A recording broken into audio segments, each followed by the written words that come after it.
Je suis arrivé seul au mariage de mon frère. Tu fais pitié, a murmuré quelqu'un. Soudain, une puissante femme SO a marché vers moi. Elle m'a pris la main et a dit « Pardon mon amour ». Le visage de ma famille s'est figé en entendant qui elle était. Et si tu n'es pas encore abonné à la chaîne, clique sur le bouton d'abonnement et active la cloche pour ne rater aucune de nos histoires. Ton soutien est très important pour nous. Si cette histoire te plaît, laisse un like.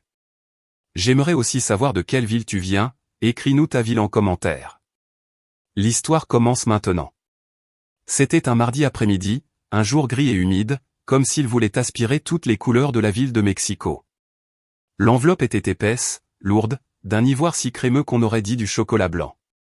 Elle ne ressemblait pas à quelque chose qu'on envoie par la poste. Elle avait plutôt l'air d'un décret royal, remis à la main par un messager en gants blancs. Mon nom, Adrián de la Vega, était écrit à la main avec une élégante encre dorée, qui brillait même sous la lumière jaune de l'unique ampoule de mon petit studio. Je l'ai tenu dans mes mains un instant, sentant son poids. Ce n'était pas le poids du papier, mais celui des attentes, d'une vie entière de comparaisons silencieuses et de déceptions pas si silencieuses. Je savais déjà ce que j'allais y trouver. Le sommet du succès de mon grand frère Ricardo. Sa grande œuvre finale. Trouver une épouse aussi parfaite et noble que ses actions à la bourse. Mon appartement, mon sanctuaire, sentait le café réchauffé et les vieux livres. Les murs étaient couverts d'étagères bricolées avec des briques et des planches de bois.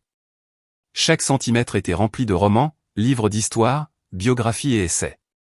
Un tableau en liège était surchargé de coupures de journaux, de postes TS avec des idées à moitié écrites et du plan de mon dernier article d'enquête. C'était un chaos, mais c'était mon chaos. Un chaos honnête. L'invitation dans mes mains ressemblait à un objet venu d'un autre monde. Un morceau d'un univers parallèle où l'ordre et les apparences comptent plus que tout. Avec un soupir, j'ai brisé le seau de cire portant le monogramme familial. Un V entrelacé avec des feuilles de laurier. Le carton à l'intérieur était encore plus épais. Julián de la Vega et Mónica Abarcade de la Vega ont l'honneur de vous inviter au mariage de leur fils Ricardo de la Vega avec mademoiselle Lorena Elizondo. La date, l'heure, le lieu, une hacienda en dehors de la ville, un endroit où les présidents et les stars de cinéma célèbrent leur triomphe. Mon téléphone a vibré sur une pile de livres. À l'écran, c'était le nom de ma mère. Je savais que ce n'était pas un hasard. Elle a toujours eu un sixième sens pour ces choses, un radar pour détecter mon inconfort. Adrián, mon fils, dit sa voix, faussement détendue, comme à chaque fois qu'elle voulait quelque chose. Salut maman, qu'est-ce qu'il y a? Rien mon amour, je t'appelais juste pour te dire bonjour. Tu es occupé? Un peu, je travaille. Ah oui, ton travail. Elle s'est arrêtée. La même pause pleine de jugement que je connaissais par cœur. Je voulais juste savoir si tu as reçu l'invitation. Mais elle vient d'arriver, dis-je en regardant ce carton aussi luxueux que provoquant. Parfait. Nous sommes tellement heureux. Lorena est une fille charmante, d'une famille merveilleuse. Ton père est, enfin, il est très fier de Ricardo.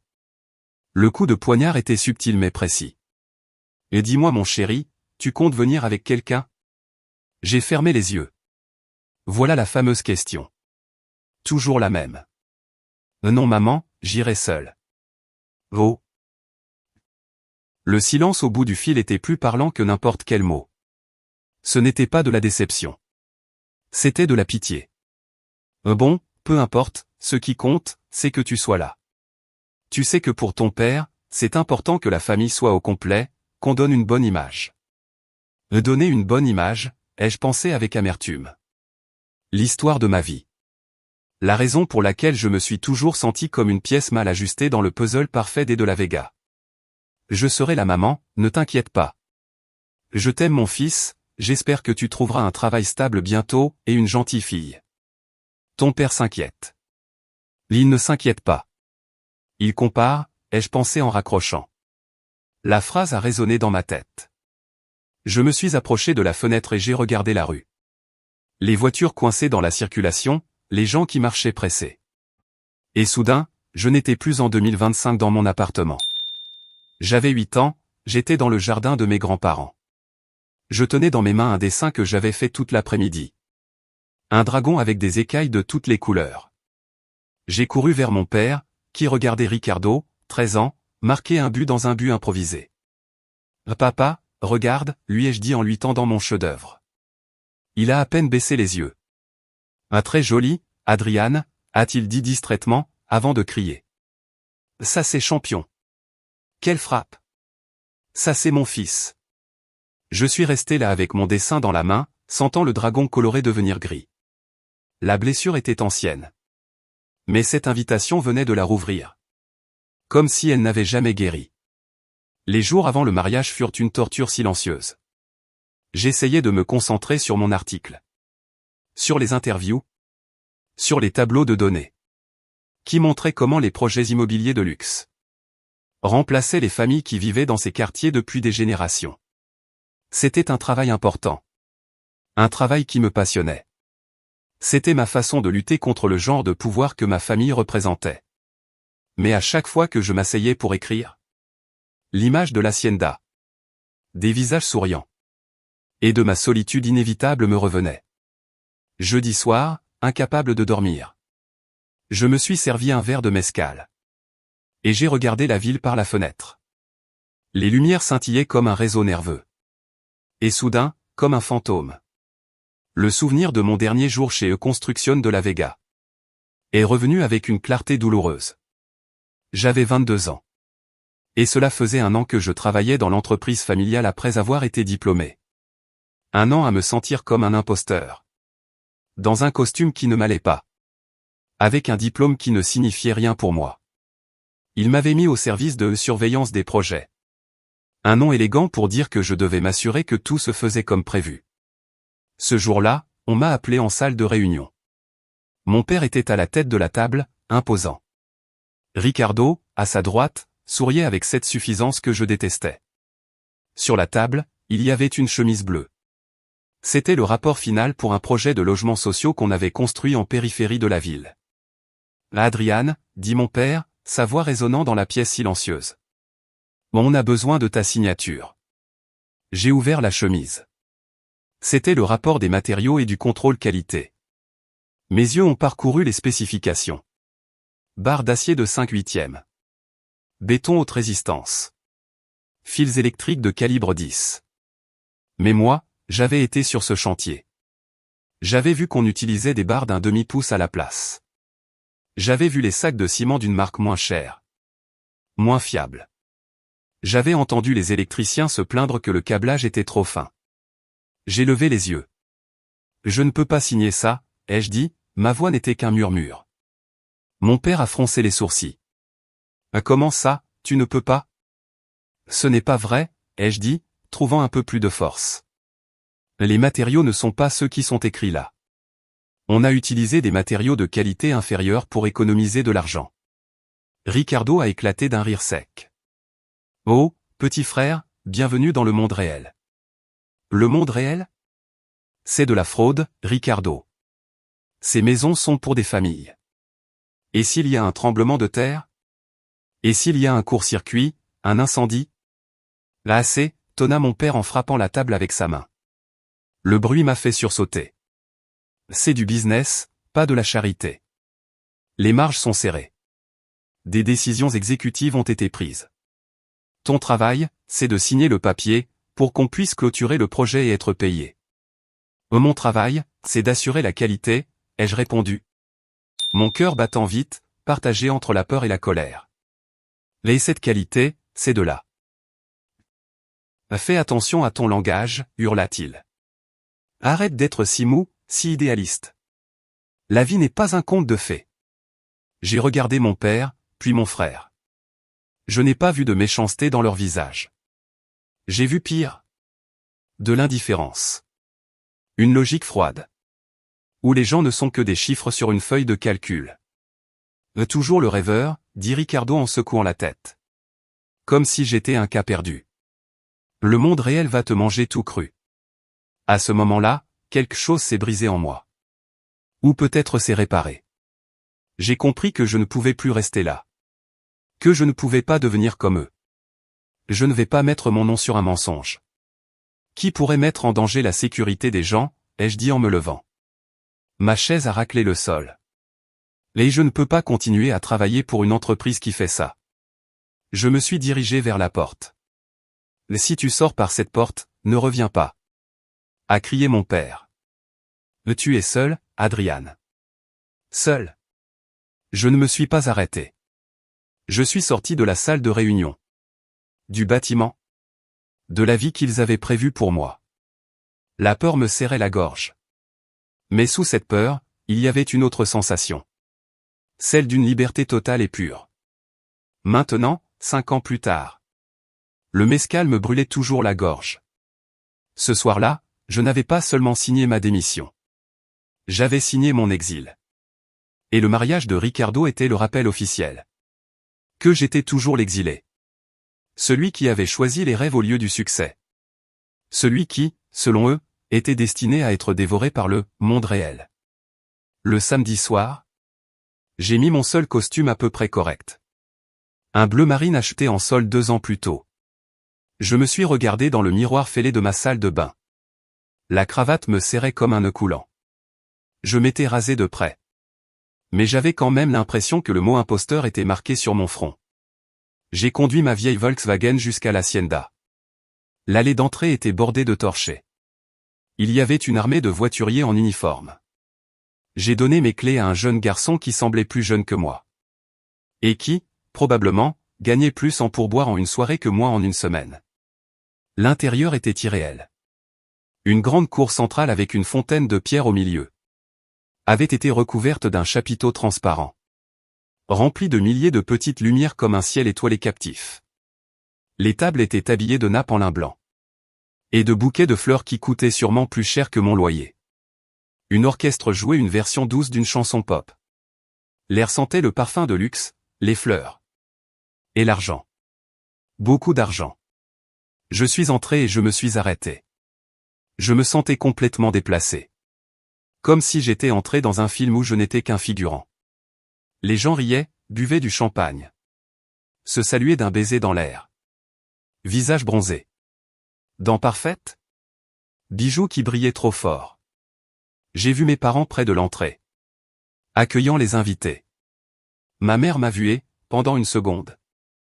Son sourire a tremblé. Elle m'a fait un petit signe discret pour que je m'approche. « Adrian, comme je suis contente que tu sois là. » dit-elle à voix basse. En m'embrassant rapidement sur la joue. Un baiser qui ne toucha même pas ma peau. Mon père s'est tourné. « Adrian, dit-il d'une voix neutre. Il m'a donné une tape forcée dans le dos. « Bienvenue. » Mais ses yeux cherchaient déjà quelqu'un d'autre au-dessus de mon épaule. J'ai vu Ricardo au loin. Entouré de ses amis.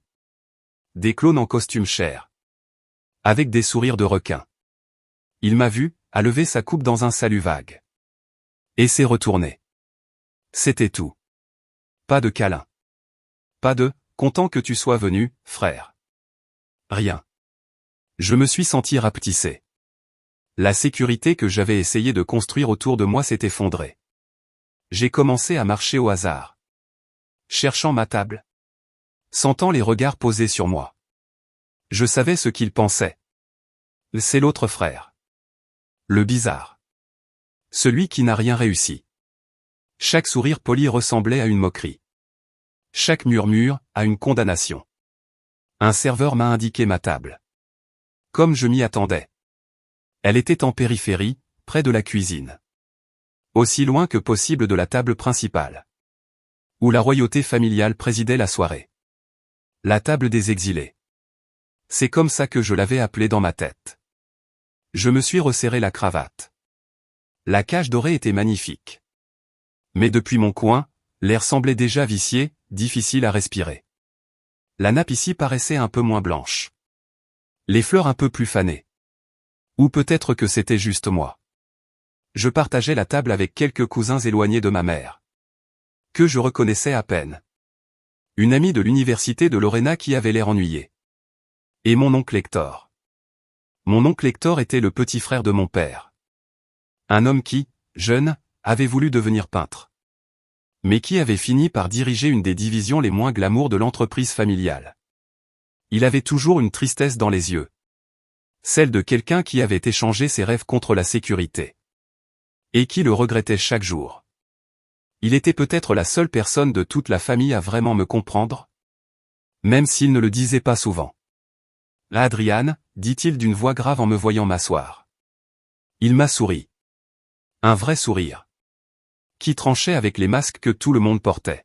« Tonton », ai-je répondu. Ressentant un petit soulagement.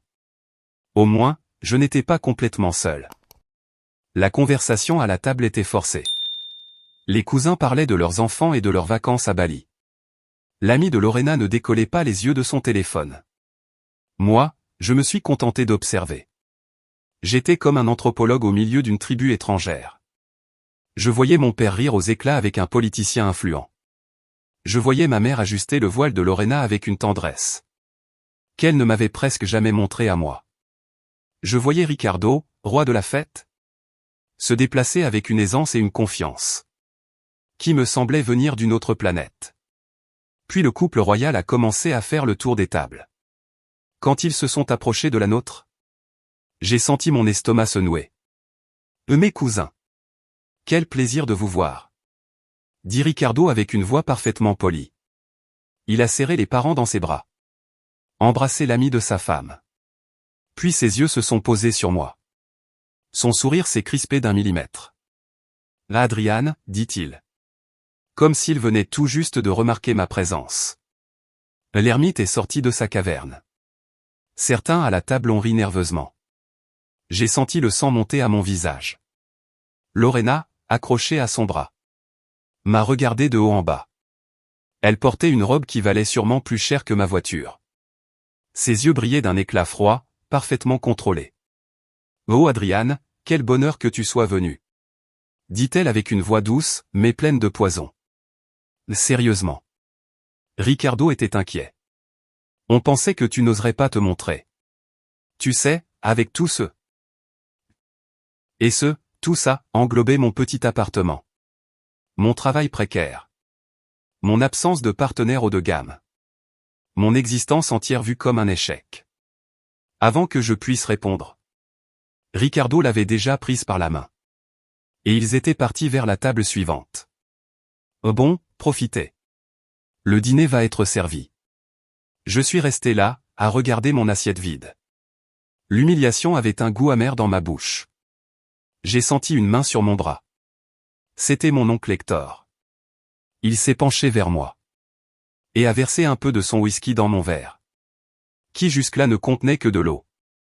La cage est plus jolie vue de l'extérieur. A-t-il dit? Sa voix à peine audible au-dessus de la musique. Ne laisse pas ça t'atteindre, petit. L'orpho ne brille pas autant de près. J'ai hoché la tête, reconnaissant. Mais les mots de Lorena et le sourire condescendant de Ricardo étaient plantés en moi comme des aiguilles. Peu importe combien je voulais croire que ça ne m'affectait pas. Ça faisait mal. Ça faisait très mal d'être traité comme une simple note de bas de page honteuse. Dans la grande histoire de succès de ma famille. Après le dîner, qui était composé de plats aux noms français et aux portions minuscules, les discours ont commencé. Le parrain de Ricardo, un de ses amis millionnaires, a raconté une anecdote fade de leurs années à la fac. La demoiselle d'honneur, la sœur de Lorena, a versé quelques larmes. Et a dit combien elle était heureuse. Tout ça ressemblait à un théâtre d'émotions prévisibles. Et puis, mon père s'est levé. Il s'est avancé vers le micro. Un silence plein d'attente a envahi la salle. Julien de la Vega n'était pas un homme qui parlait souvent en public. Mais quand il le faisait, tout le monde écoutait. Il imposait le respect. Comme un homme habitué à commander. Il a commencé par les remerciements d'usage. À la famille Elizondo. Aux invités, il a parlé de la fierté qu'il ressentait. De la joie de voir son fils aîné épouser une femme si merveilleuse. Sa voix était ferme. Pleine d'une autorité que je connaissais trop bien. Depuis qu'il est enfant, dit mon père en regardant Ricardo avec adoration. J'ai su que Ricardo était fait pour accomplir de grandes choses. Il a toujours eu la volonté. L'ambition. La vision. Il n'a jamais eu peur de se salir les mains. De faire ce qu'il fallait pour réussir. Il a construit sa propre voie dans l'entreprise familiale. Il l'a agrandie. Il l'a menée vers de nouveaux horizons. C'est un vrai leader. Un pilier. Les gens ont applaudi. Ricardo a incliné la tête. L'image même de l'humilité triomphante. Mon père a levé la main pour faire taire les applaudissements. Comme père. Il n'y a pas de plus grande joie que de voir ses enfants réaliser leur potentiel.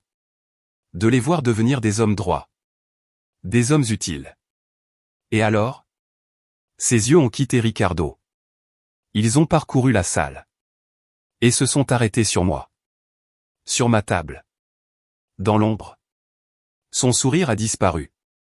Remplacé par une expression sévère. Presque moralisatrice. Je suis fier, continua-t-il. Sa voix baissant d'un ton. Devenant plus grave. Que au moins un de mes fils ait compris. Que l'honneur d'un homme se mesure au succès qu'il construit. Et pas au rêve qu'il poursuit. Le coup était direct. Cruel. Brutal. Public. J'ai eu l'impression qu'on m'enlevait l'air des poumons. Ce n'était pas une allusion. Ce n'était pas un sous-entendu. C'était une déclaration. Une condamnation. Devant un jury de 200 personnes. Le silence qui a suivi était différent. Ce n'était plus un silence d'attente. C'était un silence inconfortable. Les gens bougeaient sur leurs chaises. Certains détournaient le regard. Ils savaient exactement de qui mon père parlait. J'ai senti les yeux de mon oncle Hector posés sur moi. Ceux de mes cousins éloignés aussi.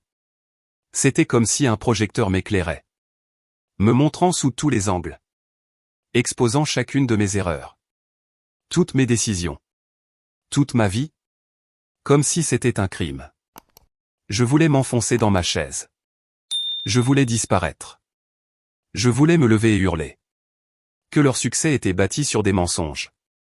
Sur des rapports falsifiés. Sur de l'acier bas de gamme. Mais j'étais paralysé. La voix de mon enfance. Celle qui me disait que je ne serais jamais assez bien pour mon père. Me gardait cloué à ma chaise. Mon père leva son verre. À Ricardo et Lorena, à l'avenir. Santé. Santé, répondit la foule. Le son brisa la tension.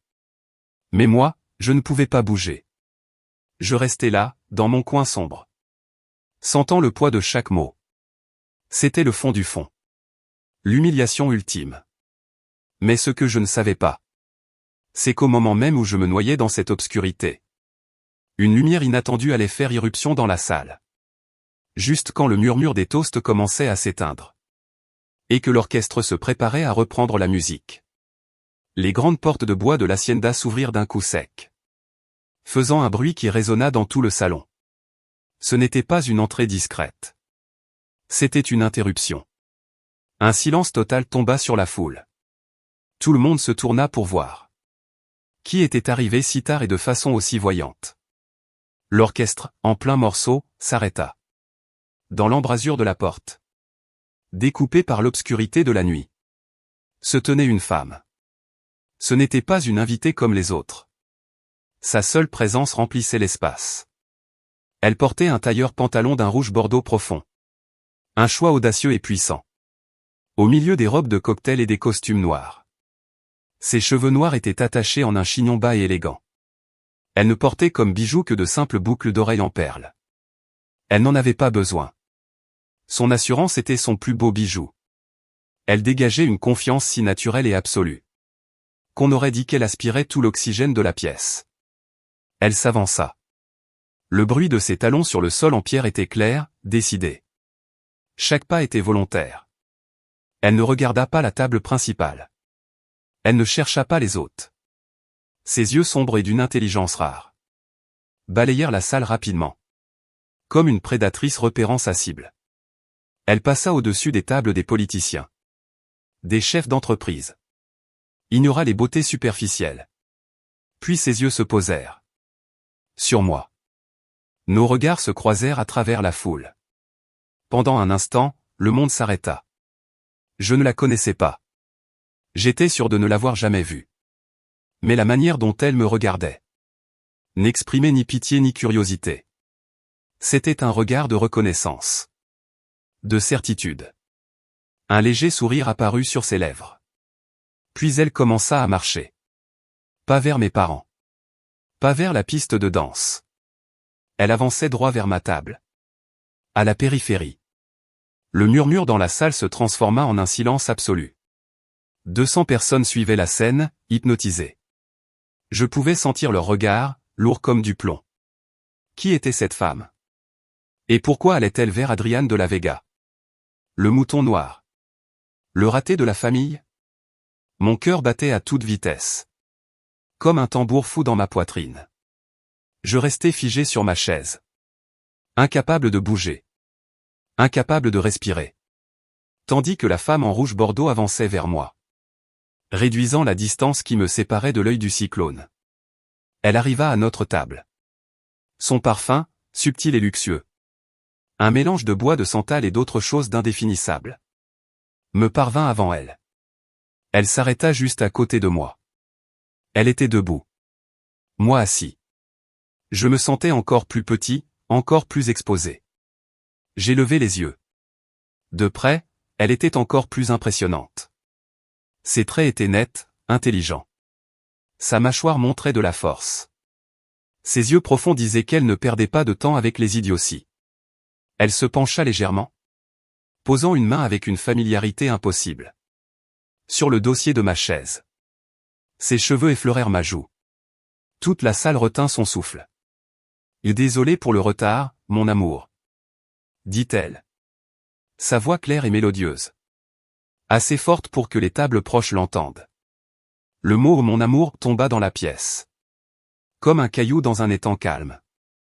Des vagues de choc et de confusion se propagèrent dans la salle.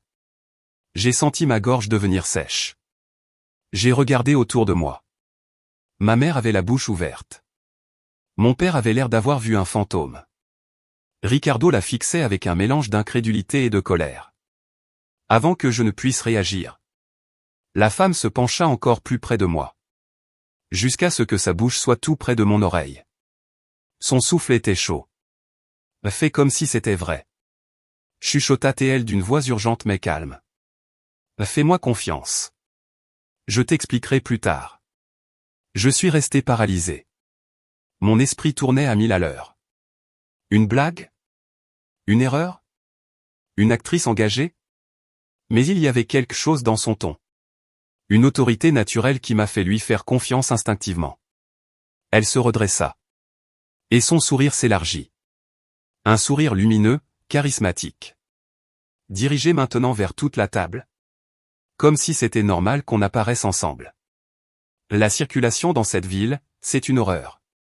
Dit-elle sur un ton léger et charmant. Mais je ne pouvais pas rater le grand jour de ton frère.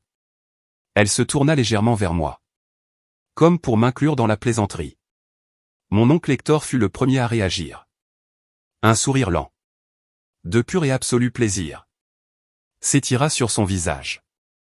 Il leva son verre. Ce qui compte, c'est que tu sois là. Assieds-toi, je t'en prie.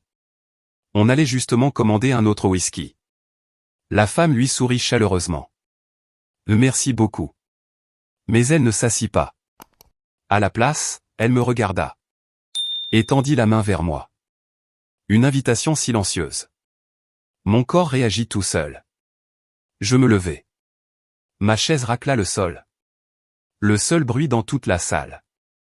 Je pris sa main. Sa peau était douce. Mais sa poigne était ferme, assurée. Je pense qu'on devrait aller féliciter les mariés, tu ne crois pas? Dit-elle. En entrelaçant ses doigts aux miens. J'ai hoché la tête, muet. Ensemble, main dans la main. Nous avons commencé à marcher.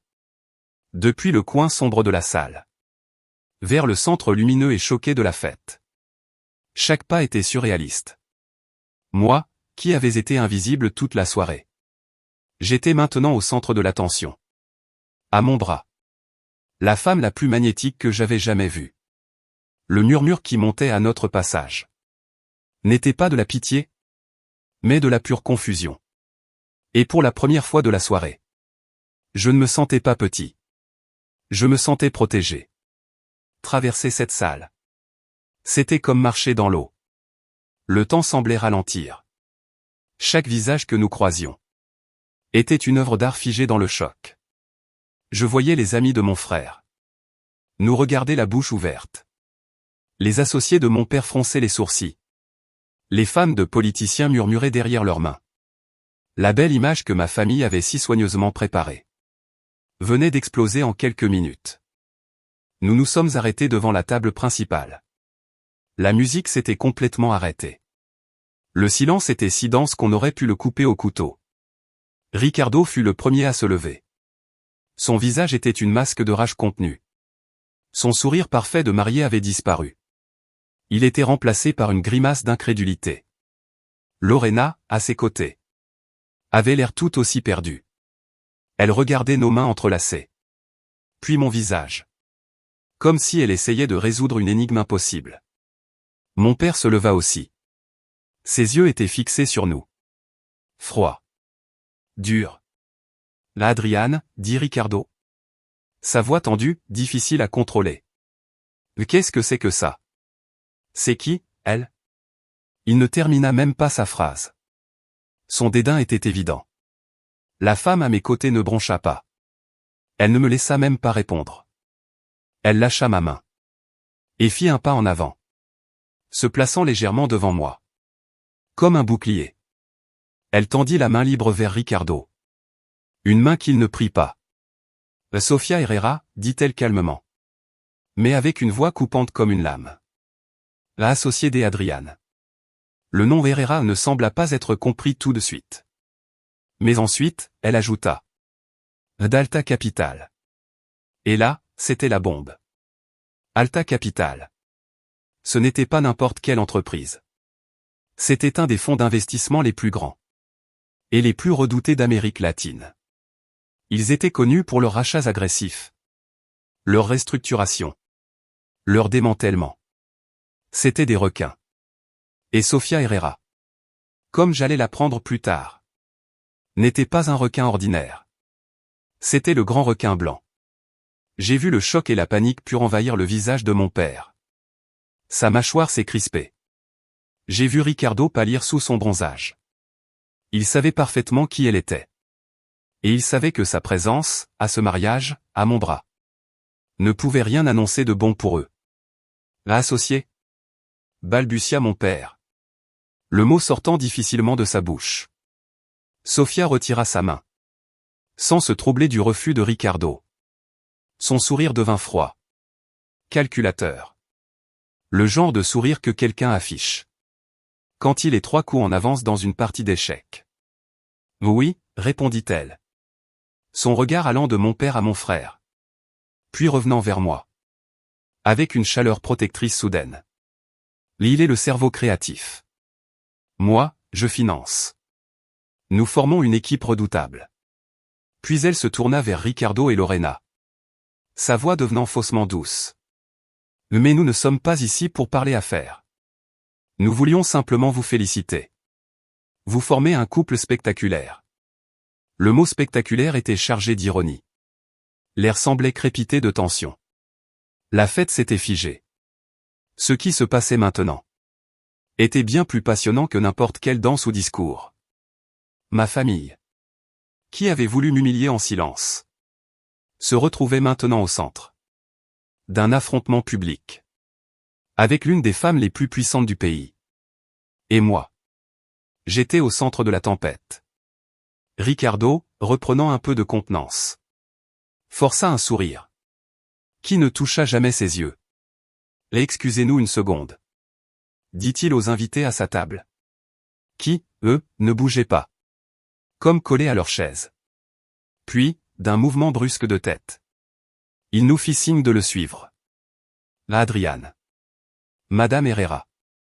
Un instant, s'il vous plaît. Dehors. Ce n'était pas une demande. C'était un ordre. Ou du moins, il essayait que ça en soit un. Sofia me regarda. Un sourcil levé. Comme pour me demander silencieusement. Tu veux y aller? J'ai légèrement hoché la tête. Je ressentais un calme étrange. Le genre de calme qu'on a quand on pense que le pire est déjà passé. Ou juste avant qu'il commence. Nous l'avons suivi hors de la salle principale. Jusqu'à une terrasse en pierre. Éclairée par la lune et des lanternes en papier. L'air frais était un soulagement. Après l'atmosphère étouffante de l'intérieur. Le bruit de la fête n'était plus qu'un murmure lointain. À peine hors de portée des oreilles indiscrètes. Ricardo se retourna. Sa façade de sourire s'effondra. Son visage était rouge de colère. « C'est quoi ce cirque, Adrian » siffla-t-il. Sa voix était un fouet dans la nuit. « À quoi tu joues ? Tu l'as payé ? Tu as engagé une escorte ? À mon mariage ?» L'accusation était basse. Méprisante. Typiquement lui. Mais elle ne m'atteignit même pas. Sophia, en revanche, se raidit à côté de moi. Avant que je ne dise quoi que ce soit. Elle fit un pas en avant. Sa tranquillité rendait la colère de Ricardo encore plus puérile. « Je vous conseille de choisir vos mots, monsieur de la Vega. » dit-elle d'une voix glaciale. « Je ne suis pas une femme à qui on parle sur ce ton. Et je ne suis certainement pas une femme qu'on peut acheter. » Ricardo essaya de parler. Mais elle le coupa net. Et là, sa voix prit une teinte dangereuse. Un ton qui me donna des frissons. « Non, Ricardo. Ce n'est pas moi qui ai payé. C'est plutôt l'inverse. » Elle fit une pause. Ses mots restèrent suspendus dans l'air nocturne. « Mon fonds, Alta Capital. Audite depuis peu plusieurs entreprises dans votre secteur. Nous cherchons des opportunités d'investissement. Et, au cours de notre recherche, nous sommes tombés sur le travail d'Adrian. » Elle le fixa droit dans les yeux. Comme une prédatrice analysant sa proie. Ses articles sur l'éthique d'entreprise. Les pratiques de construction frauduleuses. Sont très révélateurs. Surtout ceux qui décrivent. Sans nommer directement. Des sociétés aux méthodes discutables. Des entreprises qui ressemblent beaucoup à Construction de la Vega. Le visage de Ricardo se vida de toutes couleurs. La menace n'était plus voilée. C'était une lame de glace posée sur sa gorge. Nous avons été tellement intéressés. Continua Sophia sans pitié. Et que nous avons creusé un peu plus. Et nous avons découvert que l'auteur de ces articles était justement le frère mis à l'écart de la même famille, dont l'entreprise correspondait étrangement à ce profil. C'est une sacrée coïncidence, vous ne trouvez pas ? Ricardo était incapable de parler. Il regardait Sophia, puis moi. Cherchant désespérément à comprendre l'ampleur du désastre. Qui était en train de lui tomber dessus. La belle image de la soirée s'était complètement retournée. Il n'était plus le roi dans son château. C'était maintenant un homme exposé, vulnérable. Face à quelqu'un qui connaissait ses secrets les plus sales. Mon père, qui nous avait suivis en silence. Sortit de l'ombre de la terrasse. Son visage était figé dans une expression de colère froide. Il ignora totalement Sophia. Et s'adressa directement à moi. « Toi » cria-t-il comme un crachat. « Mais tu as fait ça. Tu as amené cette femme ici pour nous humilier. Après tout ce qu'on a fait pour toi. Ce que vous avez fait pour moi. » Répondis-je. Et à ma propre surprise, ma voix ne tremblait pas. Elle était claire et ferme. Nourrie par des années de rancune. « Qu'est-ce que tu as fait pour moi, papa ? M'offrir une place dans une entreprise bâtie sur des mensonges ? Attendre que je devienne une copie de Ricardo ? Aveugle à tout sauf à l'argent ? Je t'ai donné un nom. Un héritage. » Hurla-t-il, hors de lui. « Tu m'as donné une cage. » Ai-je hurlé en retour. Le son me surprenant moi-même. Et j'ai choisi d'en sortir. Sophia restait en retrait. Me laissant livrer mon propre combat. Je suis parti. Ai-je continué, ma voix redevenue calme mais intense. Parce que je ne voulais pas participer à vos combines. Je suis parti parce que j'ai refusé de falsifier les rapports du projet de Santa Fe. Je suis parti parce que votre héritage est fait de béton faible. Et de ferraille au rabais. Et je ne pouvais pas dormir en sachant ça. Ma confession flotta dans l'air. Comme une vérité trop longtemps tue. J'ai vu mon père reculer. Comme si mes mots l'avaient frappé physiquement. Pour la première fois de ma vie. Je l'ai vu vulnérable. Exposé. Ricardo essaya de reprendre le dessus. « T'es malade. Tu inventes tout ça parce que t'es jaloux. Jaloux de moi, de mon succès, de mon mariage. Je secouai la tête. Un sourire triste sur les lèvres. Non, Ricardo. Je ne suis pas jaloux. Je te plains. Tu es tellement prisonnier de cette illusion que tu ne vois même plus les murs de ta propre prison. À ce moment-là, quelqu'un bougea derrière eux. Lorena, la mariée, était sortie à leur recherche. Elle s'arrêta à la porte de la terrasse. Le visage pâle, ayant entendu la dernière partie de notre échange. Ses yeux, d'habitude froids et moqueurs, étaient maintenant remplis de choc et de doute. Elle regardait son nouveau mari et son beau-père, comme si elle les voyait pour la première fois. Un silence profond suivit. La vérité venait d'éclater. Et plus rien ne pouvait la cacher. C'était une épée sortie de son fourreau, au milieu du jardin. Et nous étions tous à sa portée. Et pour une fois, ce n'était pas moi qui saignais. Sofia fit un pas en avant. Brisa le silence tendu. Son ton était calme, mais définitif. Je crois qu'on a vu assez. Ses yeux passèrent brièvement sur mon père et mon frère, puis se posèrent sur moi, avec une chaleur inattendue. Là, allons-y, Adriane. On a du travail. Elle me tendit le bras. J'ai hésité une seconde. J'ai regardé mon père. Son visage déformé par une rage impuissante. J'ai regardé Ricardo, qui semblait rapetissé, vidé de son arrogance. J'ai regardé Lorena, toujours figée dans l'encadrement de la porte, le doute naissant dans ses yeux. Et j'ai compris que tout était terminé. L'ancien ordre avait explosé. J'ai pris le bras de Sofia. Son contact était ferme, comme une ancre dans la tempête. Oui, ai-je dit, ma propre voix me semblant nouvelle. Partons. Nous avons fait demi-tour et commencé à marcher, retournant dans la lumière et la chaleur de la fête. Nous ne nous sommes pas dépêchés. Nous avons marché lentement, avec dignité. En rentrant dans la salle, un silence nous a accueillis. Tous les invités, qui faisaient semblant de ne pas regarder quelques minutes plus tôt, nous observaient maintenant ouvertement. Je n'ai pas baissé la tête. J'ai gardé le regard droit. Le dos bien droit.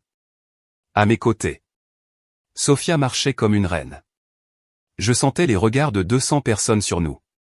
Mais pour la première fois, je ne me sentais pas jugé. Je me sentais vu. Nous avons traversé la foule. Et les gens se sont instinctivement écartés pour nous laisser passer, formant un couloir au milieu de la salle. J'ai vu mon oncle Hector, depuis sa table, nous regarder avec une sourire de fierté et de soulagement. Il leva discrètement son verre vers moi. Je lui ai rendu le geste d'un léger signe de tête. Nous ne nous sommes arrêtés pour dire au revoir à personne.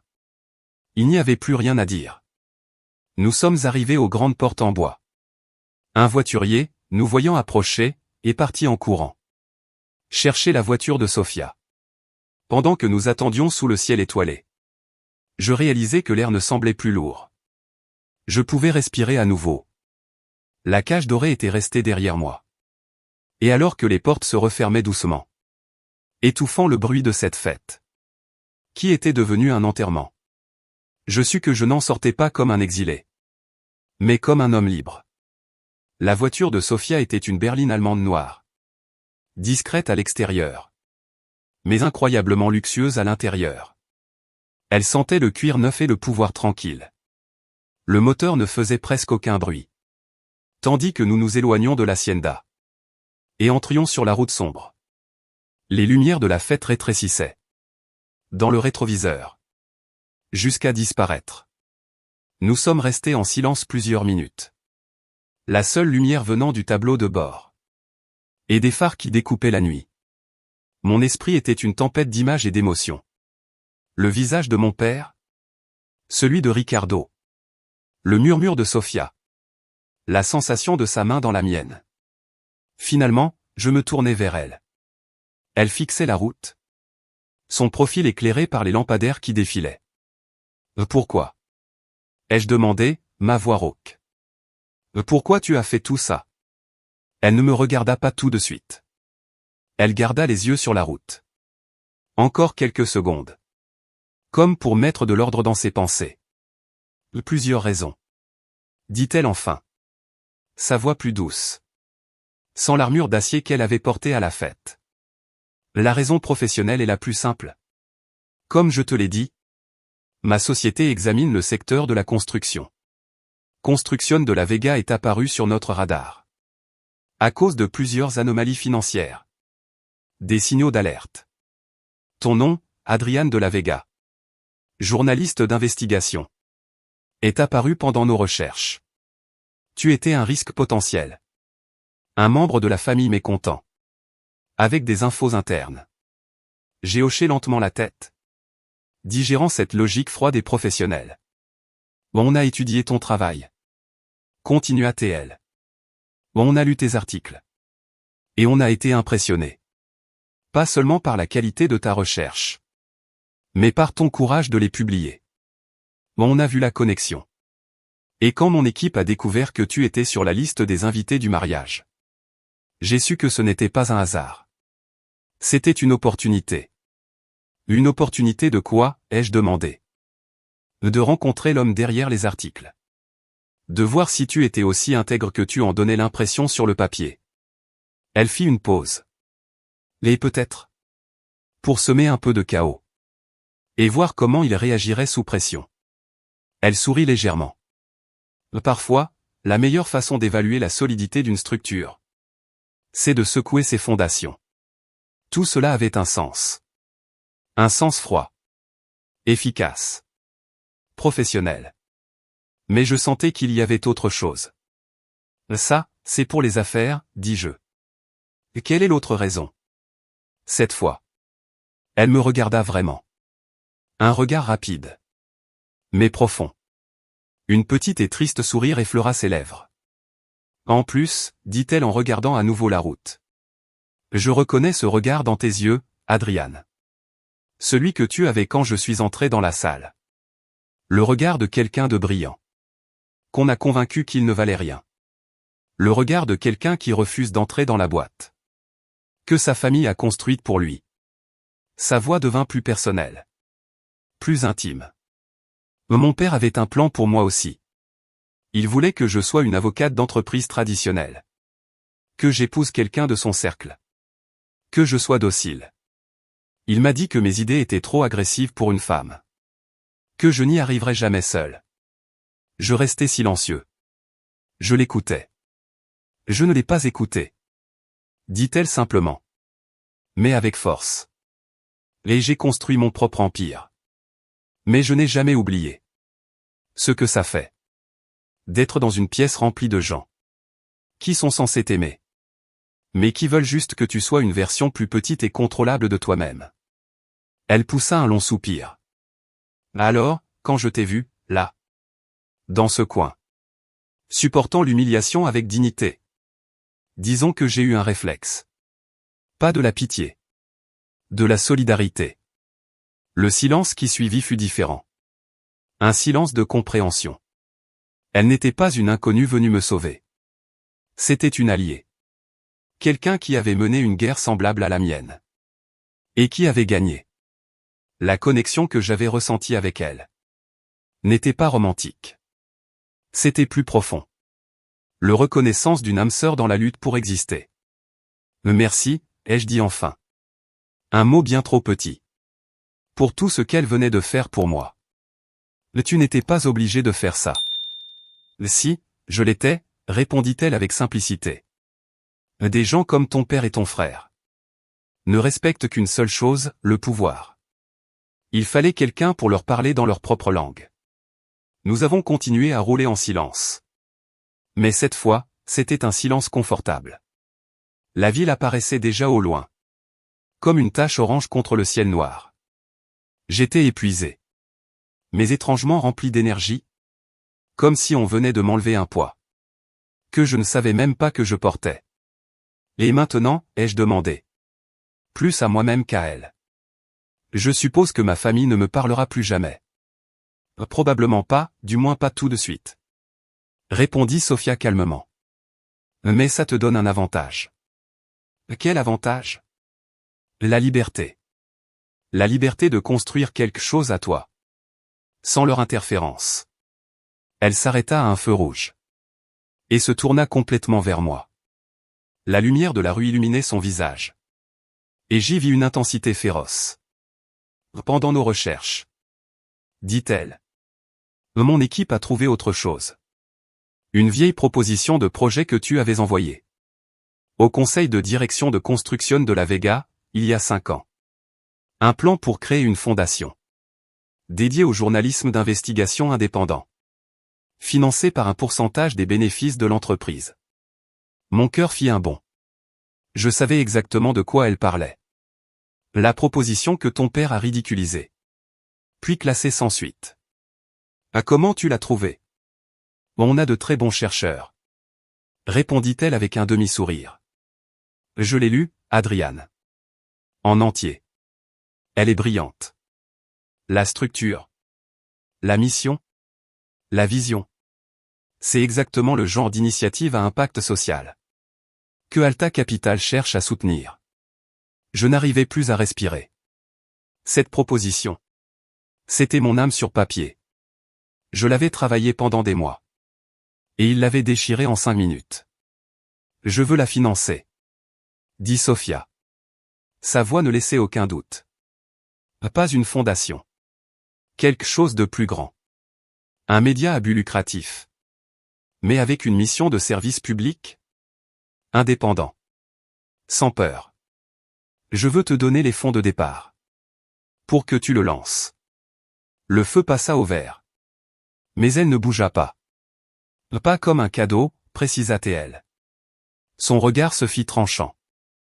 Pas comme de la charité. Comme un investissement. J'investis dans les personnes exceptionnelles. Et tu es exceptionnel. Ton intégrité. Ta voix. Sont un actif. Un actif plus rare et précieux que l'acier ou le béton. L'offre était énorme. Bouleversante. Mon esprit n'arrivait même pas à tout comprendre. C'était la validation ultime. Non seulement elle m'avait défendu, mais maintenant elle me donnait les outils pour construire mon avenir. Un avenir basé sur tout ce pourquoi ma famille m'avait rejeté. Une vague d'émotions m'envahit. Tellement forte que j'eus du mal à parler. C'était une euphorie pure. Mais sous elle, il y avait une rivière de peur. La peur d'échouer. La peur de ne pas être à la hauteur. Je ne sais pas quoi dire. Balbutiai-je. Dis oui. Dit-elle avec un sourire doux. Il est temps que le monde t'écoute, Adriane de la Vega. Sans filtre. Sans peur. Le klaxon d'une voiture derrière nous nous ramena à la réalité. Sophia sourit. Remit la voiture en marche. Et accéléra en douceur vers les lumières de la ville.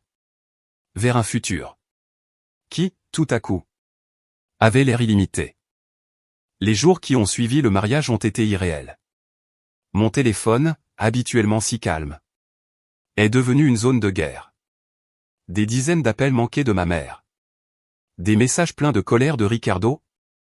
Pleins de menaces et d'accusations. Et même un mail officiel des avocats de mon père. Me rappelant les clauses de confidentialité de mon ancien contrat. Je n'ai répondu à aucun d'eux.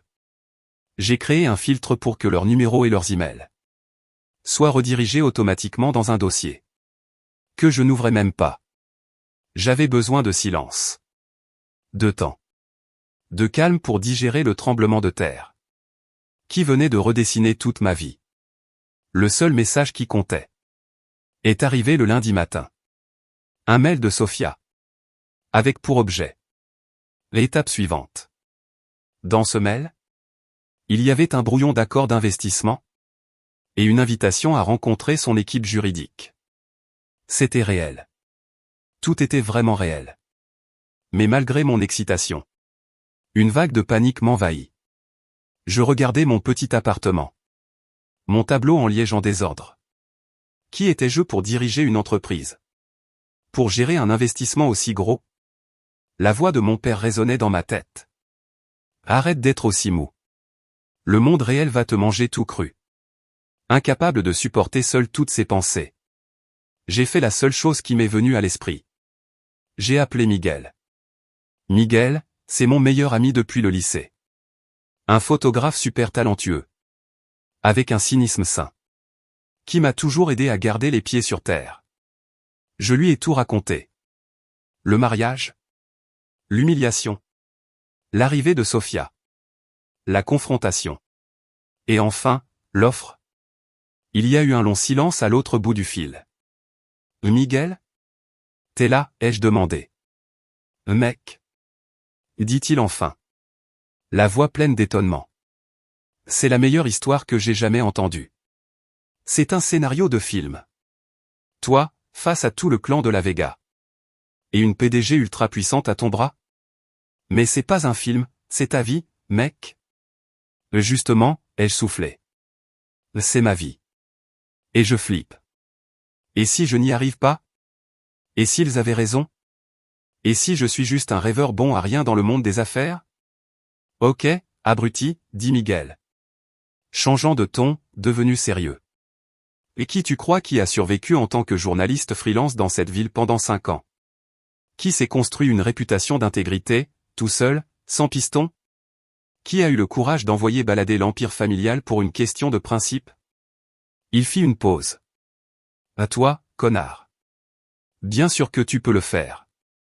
Tu te prépares à ça depuis des années. Sans même le savoir. Arrête d'écouter leur voix. Et commence à écouter la tienne. Ces mots m'ont fait l'effet d'un bain chaud après une nuit glaciale. Je raccrochai, me sentant plus léger. Plus centré. Il avait raison. J'avais passé trop de temps à vivre selon leur définition du succès. Il était temps de créer la mienne. Cet après-midi-là. J'ai répondu au mail de Sofia. J'acceptais la réunion. Puis, j'ai ouvert un nouveau document Word sur mon ordi. Je l'ai intitulé Plan de développement la boussole. Et pour la première fois depuis très longtemps, j'ai commencé à écrire sans peur. 6 mois peuvent suffire à changer une vie entière. Mon petit appartement restait mon chez-moi. Mais mon lieu de travail, lui, était devenu un bureau animé dans la Colonia Juarez. Ce qui avait commencé comme une idée dans un document Word était désormais la boussole. Un média numérique. Avec une petite équipe de 6 jeunes journalistes passionnés.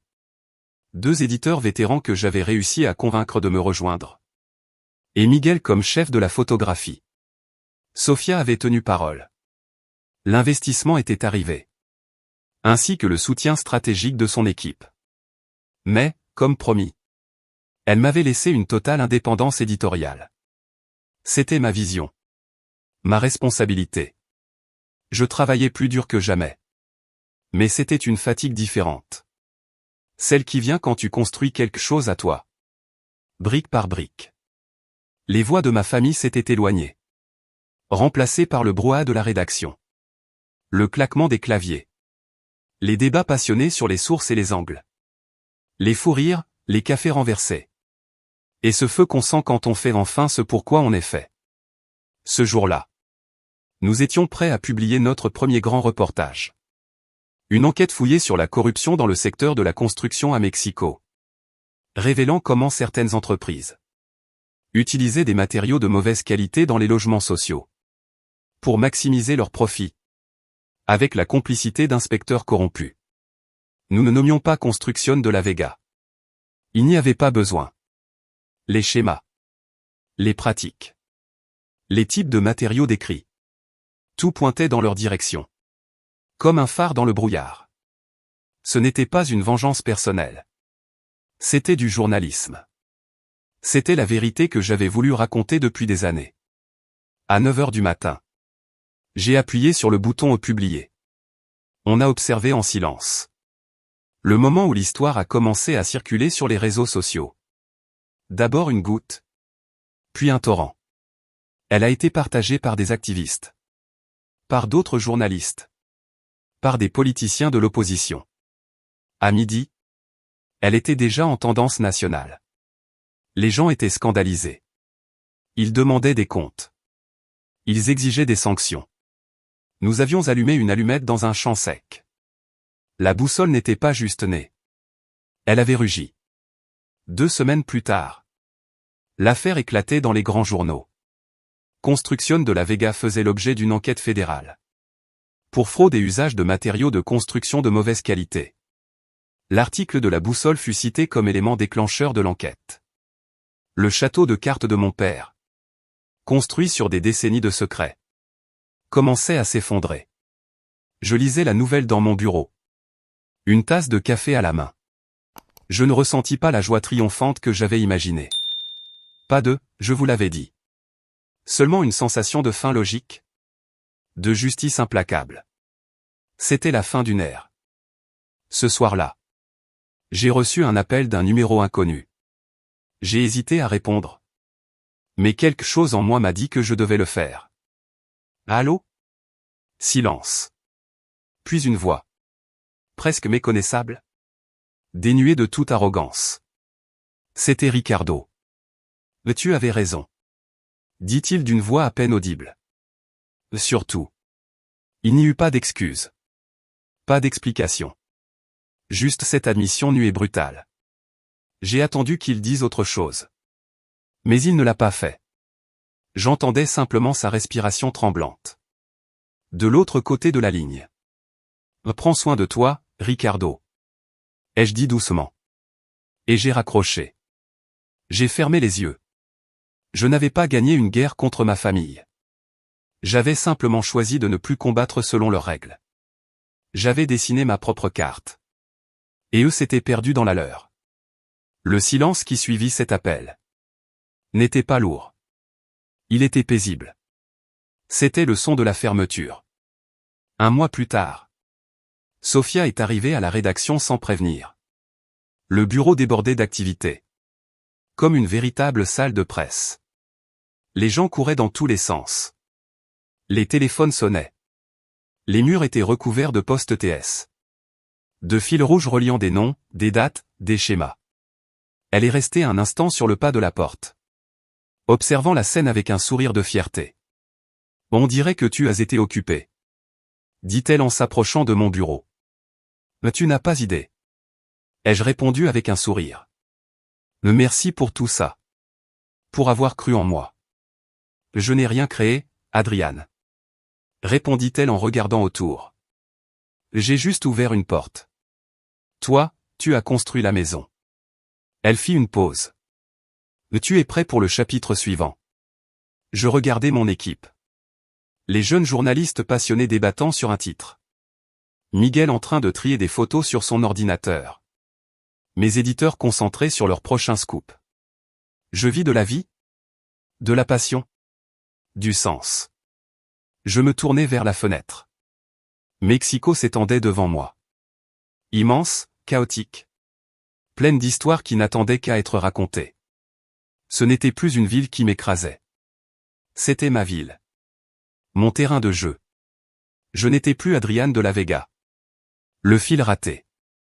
J'étais Adriane de la Vega. Le fondateur de la boussole. Le propriétaire de ma propre histoire. J'ai regardé Sophia. Et pour la première fois de ma vie, j'ai ressenti une paix totale. Une certitude inébranlable. Que j'étais exactement là où je devais être. Ce n'est que le début. Ai-je dit.